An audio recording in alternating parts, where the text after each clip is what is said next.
Hi, I'm Councilmember Matt Orlando, and welcome to the latest edition of Chandler in Focus. So the City Council recently just passed an ordinance to have a bond election in November of 2025. It's a $475 million bond, one of the largest we've ever done. And today's episode is more of an educational episode. I have two gentlemen here that have been colleagues of mine, mentors, and most importantly, friends of mine over many, many years.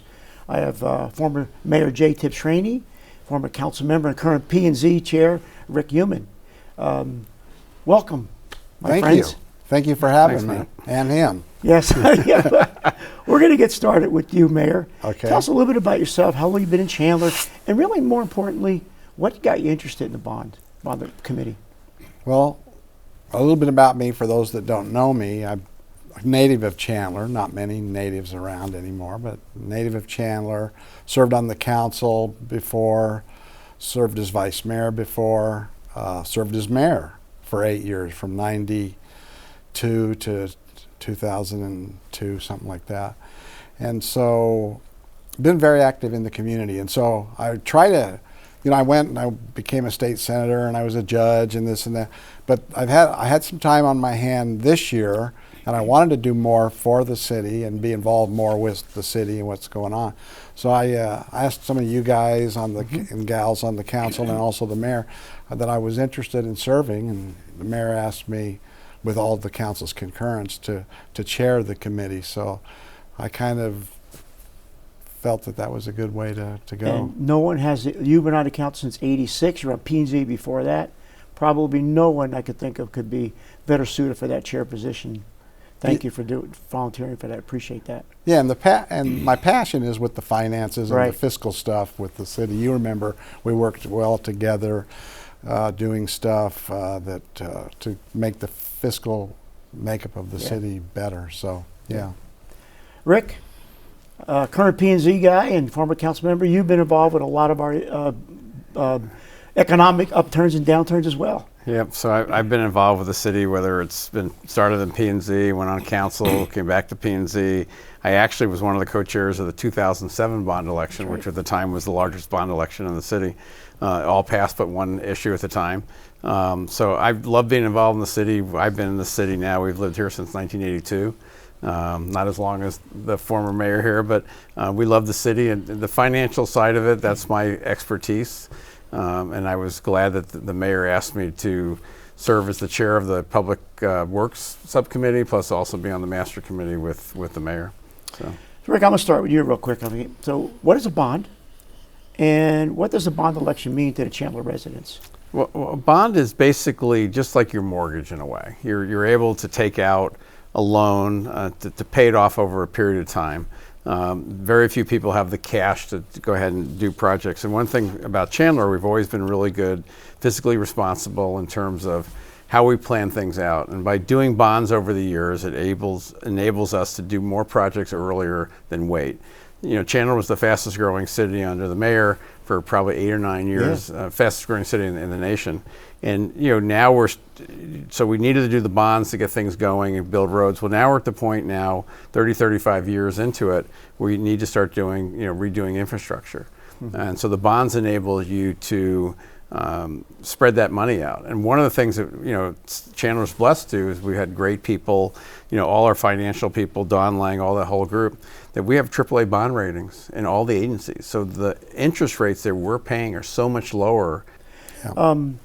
You got anything else to follow up on that one? And he talks about our bond rating. We worked hard as a council and as a city to have a good bond rating for when we do borrow and when we have a bond issue. We talk about those things, that we are a AAA bond rated city from all three rating agencies. I assume we're still good there. So those things are all very important because, nobody can pay cash for 100% of the projects they're doing. So by having a bond, you can do it in payments. As you collect money, you can pay for things that you need. So, So many cities do bond elections every 2 years. We've been fortunate, as you both know, when we were on the council, we had impact fees, and that paid for the growth. Where a new developer come in, we have a fee for that. That would pay for the infrastructure. Because we're not new development, very few new development, and we're doing, like you said earlier, looking at the 40-year-old projects, now we have to do more bonds than ever before because we just don't have that resource any longer. So that's why. You know, Matt, I'll piggyback on that. We've had 2 bond elections in the 2000s. I think we had 2000, 2004, and then the one we did a couple of years ago, 2021. Right. And so we did those, and then inflation kind of started nipping at us from the last bond election. We thought that's plenty of money, we'll get there, but with inflation it didn't work. And so we're kind of in a situation where it's important to have the opportunity to have the election because inflation, and we need to counteract that. So the revenue streams, inflation, all those things really help us both. So let's talk about the exploratory committee. I'm going to go with the chair. Yes. And again, thank you very much for that. So tell us a little bit about that infrastructure, that structure. How did that work? The way it worked is staff told me where to be and when to be there. Come on now. No, not really. Actually, we have 32 people, depending on who's counting, on the bond committee, broken up into, I think, 4 or 5 committees, and the steering committee, which was the 4 chairs of the bond committees. Which, Rick, you were one of them. Mm-hmm. Right. 2 wild cards. Right. And so we did that, and that's how we kind of started. We started the whole process. You guys probably started a long time ago. We as a group met in September of 2024 for the kickoff. And so, You spent many hours. I mean, you scrubbed, well, we spent a lot of hours. We spent a lot of hours, and a lot of field trips. I mean, there's a whole process. Well, that's a good point. Bring that, you guys actually went out and saw these infrastructure projects. Looked at the requests that were before us and what it meant, and we could see them, feel them, touch them, and then have staff present the information on them. But yeah, we did a lot of that. And you know, the committee we had was amazing. We had it broken up to, had public safety, we had public works, we had 4 different committees, and the people really cared about Chandler. And to the mayor's point, there were a lot of field trips. I know the parks guys went out on all kinds of field trips all over the city, which is really important for people to get educated. And then the master committee was really a well-rounded group of people from SRP and the Chandler Unified School District, former council members, Councilmember Trinity Donovan. So we really had a good group. And one of the things that we really stressed on this whole thing from start, Matt, was that this wasn't staff handing us this number and going, just go ahead and do it. We took it down from 720 something down to 475. And the biggest thing that every committee stressed was it was needs, not wants. I know I saw you several times in the office trying to pencil things out. And so when you took the 4 individual groups, they then went to the steering committee, and then you guys did what to it? Kind of looked at a third, second, third time? We got the initial recommendation, and then we fine-tuned it more because we had folks, as Rick mentions, that talked about needs and wants. And so we started with the $700 million request, and we kind of really scrubbed it. Said what's important, what's not important, what can wait. And with the inflation thing still out there, we're not sure. We want to get this so that it can be done over the next few years, but also have the opportunity maybe for some of the stuff we pushed off to be on a future election. So, and one of the things that came about was that each committee sent their recommendations to the master committee and ranked them. So then we were able to take a look at it and say, okay, here's where the ranking, and we felt there was a number that we wanted to be at or roughly at. And so we scrubbed some things, and staff was really good about, well, maybe we can push that out a little bit further. We did some tweaking like that, but we feel we got to a number that made sense. And like I said, there was no rubber stamp. Every subcommittee had lots of meetings, and our master committee probably had 3 full-length, couple-hour meetings each time. And I wouldn't say we went to blows, but we had some fun doing it. But we really, because people have projects they like or whatever, and it really came out very well. I'll talk about the tax increase later, but I want to get to the bond question. I think it's important that you give us insight on what these bond questions were. Now, we worded these, and there's a lot of effort goes into the wording of these bond elections, let's be honest, because there's a value proposition here, what we're trying to do. So I'll read the bond question, And then we'll start with you, Mayor. Question number 1 was enhance Chandler's parks and recreation amenities to improve the quality of life in the community. So what specifically did we look at in that particular We report? looked at a lot of parks throughout the community because we pride ourselves in telling our citizens that, hey, we have these parks, every square mile has a park. And so we really scrubbed the Parks and Rec over really good. Dr. A.J. Chandler Park, Foley Pool, Arrowhead Meadows, I don't know if they were in it, but Desert Breeze out where Rick lives on the west side. Mesquite Groves, they kind of fixed that to where they pushed phase 3 out, but they were able to put more money into phase 2, and that's the one they're kind of working on now. So a lot of work done on things that are really critical to citizens of Chandler. And so we spent a lot of time on that. And there was a lot of back and forth, as Rick said, on the Dr. Chandler Park, Tumbleweed, the requests. And so we kind of had a decent dialogue there. I guess we're very fortunate that we could get to that finite area of our city of, what park needs to be done first and then what we need to do to enhance a park or repair a park. And so that's kind of exciting. And we got, like you said, one every mile or half mile. Right. Yeah. And one of the things we stressed when we did the parks was to look at the whole city. Because you always have accusations, oh, you're favoring this part or that part. And really looking at it, we made sure that the necessary things were being done. Desert Breeze was one of them. It's probably one of our oldest parks in the city at 35 years old. But we made sure that near Dr. Chandler Park, we made sure it affected everybody in the city, because you always get people going, that's not my park or whatever. So really, in parks, in terms of quality of life, is probably one of the things that's always rated really high from our citizens. Having, the mayor's fortitude over the years of having a park every mile. Yeah. People want to be close, and people like to be outdoors, and so that's part of that quality of life that we're stressing in that question. So parks was really important to the committee that we get it right, because that is something that our citizens rely on. So a lot of back and forth on Dr. A.J. Chandler Park. But I think we got it right, and we forwarded that request. And some of the old timers I heard didn't want to change it too much, huh? Well, yeah. Sentimental value, that's all right. You're good. The current plan looks really good. Yeah. And we'll talk about how you can find more information about this. There was a lot of compromise, though. I mean, there was give and take. Some didn't want to do so much on Dr. Chandler Park. They wanted to do on other parks. So we were able to collaborate and kind of come together on, these are all important. Let's give everybody a win. And I think we did. I think that's important, that there were compromises in this from that committee, that master committee, after hearing recommendations. And like I said, they did a lot of tour visits and things like that. So I think that was important, that it wasn't, like I said, I'll say it again, it wasn't just a rubber stamp. We really scrutinized things. And you got to remember, Chandler's a aging city, and so there's a lot of renovation and repair and maintenance.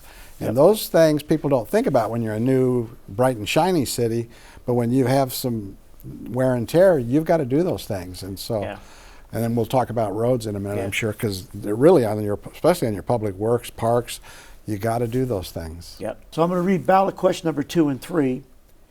And it says to enhance the services and response of the fire department and police department through improved facilities and equipment. So what are the proposed projects that relate to police and fire? One of them was a fire station for one of them, and police, there were some radios and some other things. It is so important that we make sure that our city is safe. And, we're a high-tech city, but at the same time, equipment's aging. We have older stations. The last bond election helped pay for Station 2, which is on Alma School and Warner. Great new station, able to handle a lot more stuff. And on the fire side, there is money in that bond request for a new station in South Chandler, and also a major renovation on one of the stations. I think it's out west on Kyrene. Is on Kyrene. Yeah. So a lot, again, renovation, new also, and police, a lot of technology. Yeah. A lot of technology. That's true. We did. And in this day and age of technology, you have, just thinking our personal lives, we have to stay current with technology, but you got to stay current with technology when you're talking police and fire and state of the art. The final ballot question is ballot 4. Keep Chandler streets safe improve traffic flows, and reduce commuter times for Chandler residents. So I'll ask that again. What specific projects are related to streets and traffic? So one of the things our committee really looked at was to make sure that the needs of the city were met. There were some wants in staff's proposal, and we really took a look at, we've got aging streets, we're 30, 35 years old. We're an aging city relative to the valley, and making sure that the money that's going into fixing potholes, it's so important for our businesses to have, clean streets, quick streets, people aren't bouncing around all over the place. So the committee really looked at that very hard to make sure that our traffic flow goes correctly. You want to follow up on that? Just briefly on that, intersection improvements is part of that. Road improvements is part of that, and those are all critical items. Yeah, it's a good point because you want to make sure those left, right-hand turns and Oh, it was bike lanes. I think did we touch on bike lanes at all? I'm not trying to remember now. There's a bike lane proposal in there that's got pushed out a little bit further. Okay. Because again, it was more of a want than a need. Got we it. had to really look at. We really strive to make sure this number worked for our citizens, and so we pushed a few things out. Okay. So we got a lot of questions. One, how this committee was formed and who was on the committee, what the process we went through, which is all great questions. But I think the real question on a lot of voters' mind is, it always is will this bond election increase the current property tax rate? I'm going to get your response to that first. We heard loud and clear from the council and the staff we were working with that this election needs to be no property tax rate increase, period. So that we followed that direction. And really the intent is not to raise taxes. I mean, councils, down the road will have to take a look at that. But we've been really good, whether it was, I chaired the 07 bond election and we went into recession. We didn't raise our rates. We really did a good job of making sure that we sold bonds as we could afford to do that. And again, the intent on this time as well is not to raise our property tax rates. And we'll just have to see how it flows. And the other thing we talked about this as well, or touched on earlier, is if we don't, if there's an economic downturn or something, we don't have to sell the bonds. We don't sell the bonds. Therefore, it won't be affected at all. So we do have that option and that flexibility in there as well. And one of the things the committee also looked at, staff gave us a number of a revenue increase, and we said, you know what, let's pull it down from there. Yeah. So that we'll have more flexibility than try and have a higher number and it doesn't happen. We already started with a lower number to make sure that the intent of not raising property taxes is there, because we'll have some cushion in there. So how can residents connect with us? I know we'll give a website in a few minutes, but anything else we could look about how I know we'll have a page up that we get information on only. And there will be a committee put together to educate people, and I know that committee will go out, and I know in 07 we went out and talked to groups. So if groups want to pick up the phone and say, when we get the committee together, hey, can you come out and explain things to us? We'd be glad to do that. Education is super important. We want to let the voters be able to decide based on the facts we can give them. And Chandler's always been good about being transparent to know what's going on. So it's not just, when that question comes up, I believe it's November of this year, people will have a chance to really get their questions answered about why the bond, what's the projects, all those kinds of things. And there's flexibility the way we wrote this too. It's not, you don't want to get pigeonholed that you have to have something project A, because you never know on streets, for example, we could have a problem like we were talking about, a pipe blows up. Mm-hmm. We may have to move some of that around a little bit. So, but that's up to council's job to make sure that happens. Flexibility. Yeah. That's very good in there. How about anything you want to add to Rick's? No, I think he hit the nail on the head. We just gotta, do what we said we're going to do, and we're moving on into the next phase of this whole bond thing. So, I think we'll be fine. Yeah, I'm looking forward to it. So, so I guess really quick, anything else you want to say before we wrap this up? It was a great conversation. Thank you. Go ahead. I think that the citizens of Chandler need to understand that we've always been a fiscally prudent council. This bond election, that they'd be able to go and educate themselves, is about needs, not wants. And we just, when it comes down to it, make sure they have their questions answered. and educate themselves and make sure that, when they go to the polls, they feel comfortable how they're going to vote, yes or no. And we'll have the website, like you said, and they can go on to the city's website and probably have a link to it somehow. If they have questions, what's in the bond election? What are the projects? How many questions are there? So on and so forth. So I think, we're teeing it up, and I think it'll be a good process. I think, and I feel very comfortable with all the work you guys did. When it came to us and you gave that presentation that night, it was, there weren't I don't think there's any questions because you guys had it so nailed, Yeah, there wasn't any questions. You're right. There wasn't any because the presentation, the stuff we talked about today. We looked at this, we looked at that, we did this, we took out needs, we took out. It was an outstanding job, you guys, and I really thank you on behalf of the council for all the work you two put into, as well as the other committee members. Well, we got more work to do, though. Well, Yeah. we still have a lot of work to do, but as you could hear, Jay and I both have a passion for the city, so Yeah. we want to make sure it was done right. I appreciate it. I want to thank Jay Tibshraeny, former mayor, Rick Heumann, former council member, as well as planning and zoning commission member, and all the work you guys did, the many hours you did on this election. It was truly a great effort on both your parts, and like I said earlier, I believe it was made a lot easier when you guys came to present to us. You can find out more information about the bonds if you go to chandleraz.gov/bond elections. And again, I want to thank you for joining us today for the latest edition of Chandler in Focus.